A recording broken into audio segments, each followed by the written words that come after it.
I want to share with you a few excerpts from one of the most powerful speeches that I've heard in my life that was delivered by President John F. Kennedy at American University in 1963 on this topic of peace.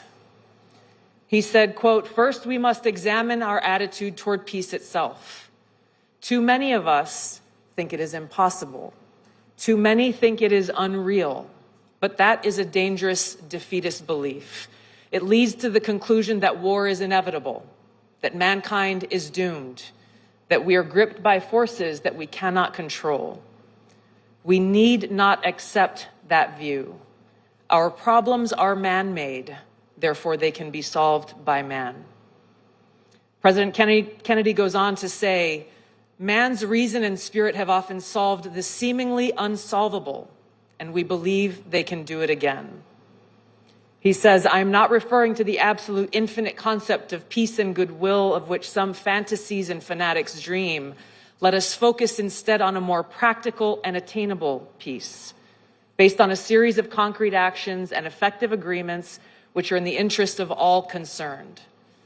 There is no single simple key to this peace, no grand or magic formula to be adopted by one or two powers. Genuine peace must be the product of many nations, the sum of many acts.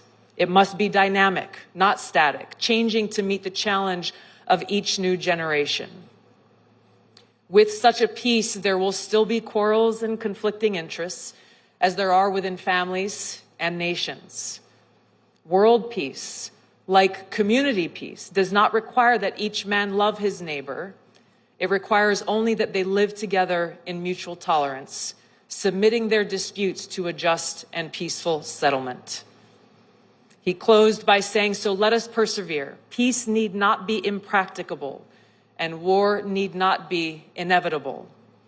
By defining our goal more clearly, by making it seem more manageable and less remote, we can help all people to see it, to draw hope from it, and to move irresistibly toward it." These powerful words were as powerful and true and relevant then in 1963 as they are today. In the United States, President Trump remains unwavering in his commitment to achieving peace through a strategy rooted in realism and pragmatism.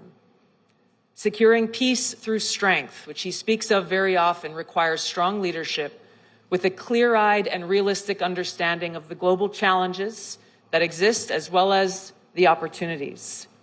It requires a commitment to fostering cultural and economic ties that reduce the likelihood of an escalation to conflict, and a dedication towards reinforcing our mutual interests.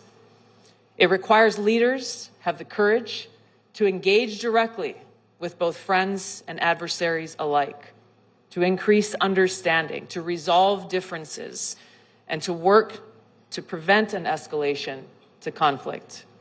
It requires leaders who are not afraid to speak an inconvenient or unpopular truth, and who ask the tough questions, who challenge the established view or, quote unquote, the way things have always been done, to spark what may be hard but necessary conversations about the realities we face and the best way forward to advance our mutual cause of peace, freedom, security, and prosperity. So just as President Trump is committed to America first, putting the safety, security, and freedom of the American people at the forefront of his policies and his decisions, Prime Minister Modi is committed to India first. Prime Minister Luxon is committed to New Zealand first. This is the expectation of any leader's commitment to their people, to serve them, to put their interests at the forefront of their decisions. But this should not be misunderstood to mean that America first is America alone. The relationships that we build together are critical to advance our mutual interests. And it's why gatherings like this here at Raisina are so important, because it brings us together here, people from over 120 countries around the world, providing us a platform where heads of state, ministers, directors, leaders in business and nonprofits, and strategic think tanks can actually come together in that spirit of aloha for robust dialogue and debate that will help us increase our understanding of one another. It is our shared values that will continue to shape the future of our partnerships and the world.